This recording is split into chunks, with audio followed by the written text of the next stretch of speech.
Hello student, a very good morning to all of you and welcome you to in our YouTube channel Dharmadev Inter College. Please like this videos and subscribe this channel.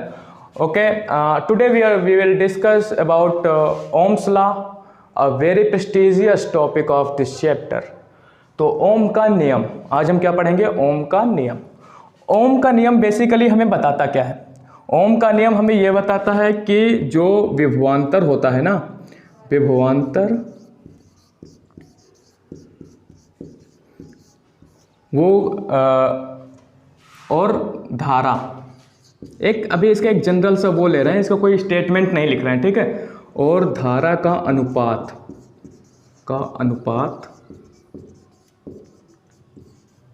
नियत होता है, हमेशा नियत होता है, ठीक है।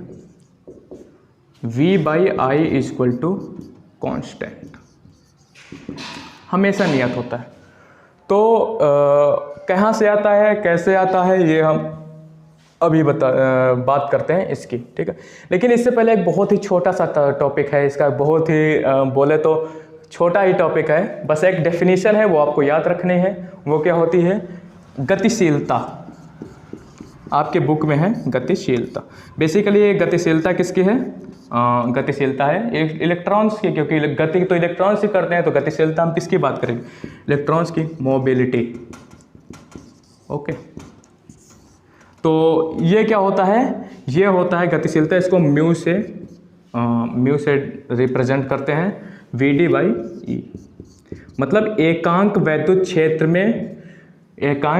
क्षेत्र में इलेक्ट्रॉनों का जो अनुगमन वेग होगा वो क्या होगा? इसकी गतिशीलता। एकांक वैद्युत क्षेत्र में इलेक्ट्रॉनों का जो अनुगमन वेग होगा वो क्या होगा? उसकी गतिशीलता। ओके, ये टॉपिक यहीं पे ख़त्म हुआ, ठीक है। आगे कहीं भी यूज़ होगा तो याद दिला दूंगा कि गतिशीलता बताई गई थी। ओके, अब देखो, पहले हमने बात करी थी पिछले लेक्चर में किस चीज़ की? विद्युत धारा और अनुगमन वेग में संबंध क्या आया था? I बराबर NeAVT। ओके, याद है, रिमेंबर है, सबको याद होगा, आई होप, पढ़ने लिखने वाले बच्चों।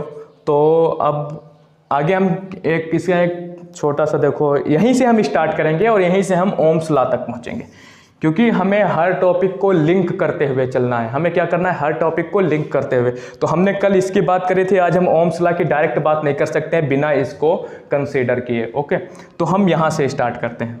सबसे पहले हम ये देखते हैं कि हमने कल जो वो लिया था वायर, उसका जो क्रॉस सेक्शन एरिया था वो क्या था? यूनिफॉर्म था, हर जगह समान था। आज हम जो वायर ले रहे हैं उसका जो क्रॉस सेक्शन है वो मान लो कि कुछ ऐसा है, कहीं पे पतला है, कहीं पे। तो अब इसमें क्या इफेक्ट होगा ऐसे क्रॉस सेक्शन का, वो हम, लेकिन इससे पहले हम एक छोटी सी कहानी डिस्कस करेंगे, ठीक है। वो कहानी क्या है कि मान लो आपने कभी पाइप और पानी के साथ खेला है। देखे होगे कि पाइप होता है, पाइप आप जब पानी उसमें है, आप आगे से उसका दबा देते हो तो पानी का स्पीड बढ़ जाती है। पानी की जो रफ्तार है ना यहाँ से निकलने वाली, वो क्या बढ़ जाती है? वो काफ़ी दूर जाके गिरता है। तो उसको बोलते हैं कि मतलब इसका जो एरिया है वो कम कर दिया, तो इसकी जो वेलोसिटी है, जो इसके अंदर जो पार्टिकल्स मूव कर रहे हैं उसकी जो वेलोसिटी है वो क्या हो गई? बढ़ गई। वैसा ही उसको ही माइंड में रख कर ये टॉपिक पढ़ेंगे तो बहुत ही आसानी से समझ में आएगा। देखो, जब मान लो कि इसका ये है तो NeAVT, हमें ये चीज़ हमेशा याद रखनी है कि यहाँ से जितने इलेक्ट्रॉन्स निकलेंगे या rate of flow of electrons यहाँ पर जो होगा वही ही rate of flow of electrons यहाँ पर होगा। इसका मतलब जो वैद्युत धारा यहाँ पर है वही वैद्युत धारा यहाँ पर भी होगी। इसको 2 मान लेते हो, इसको 1 मान लेते हो, ठीक है। तो I1 बराबर I2। अगर कोई पूछे कि यहाँ पर वैद्युत धारा और क्या यहाँ पर ज़्यादा हो जाएगी वैद्युत धारा? नहीं, यहाँ पर वैद्युत धारा ज़्यादा नहीं होगी। ये एरिया पे डिपेंड, इस प्रकार से डिपेंड नहीं करते, ठीक है। तो ये क्या हो जाएगा कि I1 इक्वल टू I2, हमेशा वैद्युत धारा यहाँ पर जो रेट ऑफ फ्लो, जितने इलेक्ट्रॉन्स पर सेकेंड यहाँ पर मूव कर रहे हैं इस एज में, उतने इलेक्ट्रॉन्स पर सेकेंड यहाँ पर भी मूव कर रहे हैं। बशर्ते अंतर क्या हो जाएगा कि यहाँ पर वेलोसिटी जो Vd है वो क्या है, थोड़ी कम है, यहाँ पर वेलोसिटी बढ़ गई। जैसे पानी, पाइप का एरिया हमने कम कर दिया तो पानी की वेलोसिटी वहाँ से बढ़ गई। और हर जगह तो सेम है वेलोसिटी, एक ही स्पीड से बह रहा है पानी, लेकिन जहाँ पर हमने एरिया कम करा वहाँ पर पानी की वेलोसिटी क्या हुई, बढ़ गई। वैसे ही यहाँ पर जहाँ पर हमने इसका एरिया कम करा, यहाँ पर इसकी जो चार्ज फ्लो की जो वेलोसिटी है वो क्या हुई, बढ़ गई। जिसका अनुगमन वेग है यहाँ के इलेक्ट्रॉनों का वो बढ़ गया। तो जब हम बात करेंगे, क्योंकि A1 is greater than A2, तो यहाँ पर देखो, जब अगर ये कांस्टेंट है, ये नियत है, अगर ये बढ़ा है तो VD घटेगा। अगर यहाँ पर एरिया बढ़ा है तो इसका यहाँ पर जो अनुगमन वेग होगा वो क्या होगा, कम होगा। अगर यहाँ पर एरिया कम है तो यहाँ पर जो अनुगमन वेग होगा वो क्या होगा, बढ़ेगा। तो इसलिए VD2 is greater than VD1। ठीक है, ये बात याद रखना। अगर कहीं भी एक क्वेश्चन आ जाए, बहुविकल्पी क्वेश्चन, कि भाई मल्टीपल ऑप्शन सही है, उसमें 3-4 ऑप्शन सही होते हैं कुछ क्वेश्चंस में, और अगर पूछ ले कि I1 बराबर I2, यहाँ पर यह दिया है कि I1 बराबर I2 भी है, ये सही स्टेटमेंट को सही करिए। और कहीं इसमें से ये तो दिख ही रहा है कि A1 is greater than A2, तो अगर VD1 और VD2 में क्या रिलेशन होगा, अगर वो पूछेगा तो आपको ध्यान रखना है हमेशा कि जो स्मॉल एरिया है वहाँ से VD1 ज़्यादा तेज होगा, वहाँ से जो अनुगमन वेग होगा वो ज़्यादा तेज होगा। जो बड़ा एरिया है वहाँ से जो अनुगमन वेग होगा वो कम होगा। ओके, क्लियर है ये? आगे बढ़ते हैं। आगे हमारा आता है कि इसमें हम बात यहीं से कर रहे हैं, NEAVD I बराबर NEAVD। ठीक है, यहाँ पर हम लेते हैं एक वही चीज़ यूनिफॉर्म, यहाँ पर यूनिफॉर्म एरिया का एक हम लेते हैं वो तार, और यहाँ से हम इलेक्ट्रॉन को फ्लो करवाते हैं। ठीक है, हाँ ये लो।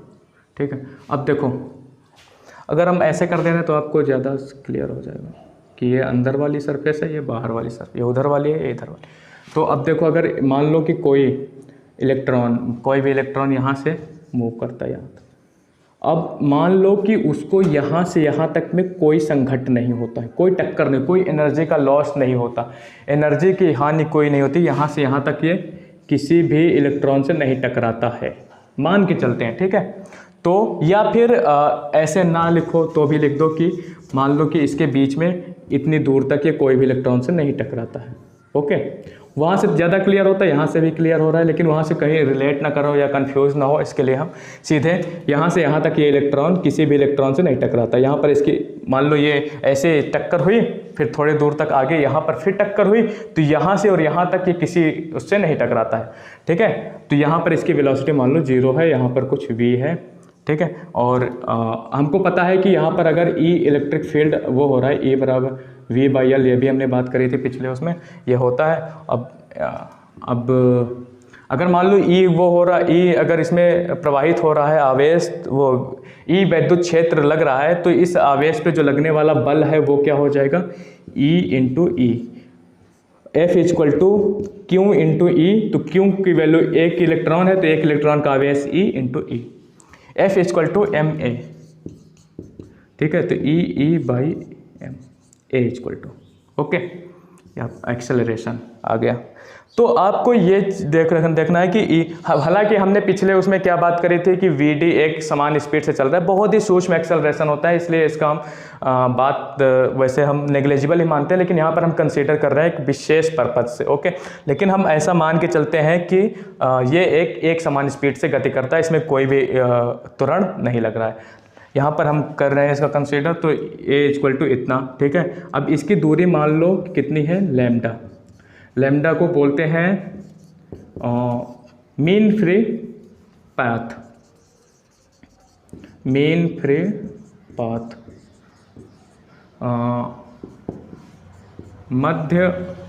मध्य मुक्त पथ, यही होता है, मध्य मुक्त पथ, ऐसा कुछ है। मतलब मीन फ्री पाथ मतलब यह है कि दो इलेक्ट्रॉन, मतलब ऐसा इलेक्ट्रॉन का वो पाथ जहाँ पर उसमें कोई भी संघट्ट नहीं होता, कोई भी कोलिजन, किसी दूसरे इलेक्ट्रॉन के साथ टक्कर नहीं होती, वो क्या होता है, मीन फ्री पाथ। ओके, यहाँ पर हम टाउ एक टर्म लेते हैं। टाउ क्या होता है, श्रांति काल। श्रांति काल, रिलैक्सेशन टाइम, रिलैक्स, श्रांति, विश्राम, रिलैक्सेशन टाइम, मतलब यहाँ से यहाँ तक इसको कोई भी संघट नहीं होता, मतलब रिलैक्स रहता है। ठीक है, यहाँ से आता है टर्म श्रांति काल। तो हम मान के चलते हैं कि एक ही स्पीड से गति कर रहा है, तो यहाँ पर हम ये भी लिख सकते हैं कि V D equal to lambda by tau. ठीक है, मतलब अनुगमन वेग इक्वल टू मुक्त मध्य पथ अपान में टाउ, श्रांति काल, समय। तो ये हो गया। अब यहाँ पर देखो ये कितना है, लैम्डा, लैम्डा इक्वल टू हम गति के दूसरे नियम से मान लो यहाँ पर वेलोसिटी इसकी 0 है plus u t s equal to lambda विस्थापन equal to u T plus half A t square लिख दे रहा हूँ। जो इसका स्टार्टिंग का है वो कितना है 0, यू हाफ ए कितना है ये ई बाई एम इंटू टी कितना है टाउ, टाउ का स्क्वायर। यहाँ तक कोई दिक्कत नहीं।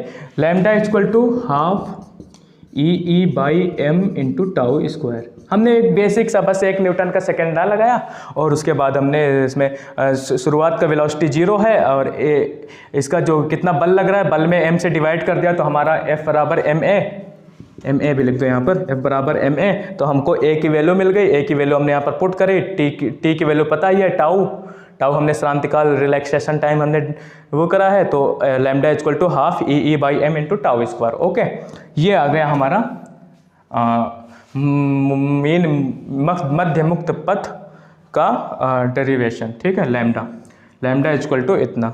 अब देखो वी डी इक्वल टू कितना है, लैम्डा बाई टाउ। हाँ, तो यहाँ पर हम वी डी इक्वल टू कितना लिख दे रहे हैं, लैम्डा बाई टाउ। तो लैम्डा की वैल्यू कितनी है, लैम्डा है आगे लिख रहा हूँ शायद देखने में प्रॉब्लम हो। लैम्डा इक्वल टू आगे इधर ही लिख दे रहा हूँ, lambda equal to V D by tau. यहाँ से देख लेना, वी डी इक्वल टू क्या लिख दिया, V D equal to lambda by tau है ना। Lambda equal to half E upon में M into tau square upon में टाउ से एक टाउ कैंसिल हो गया, तो वी डी इक्वल टू कितना आया, half E by M into tau. ये आ गया आपका वी डी। ठीक है, अब हम N E A V D, ये हमारा जो मेन इक्वेशन यहाँ पर हम इसको रखेंगे।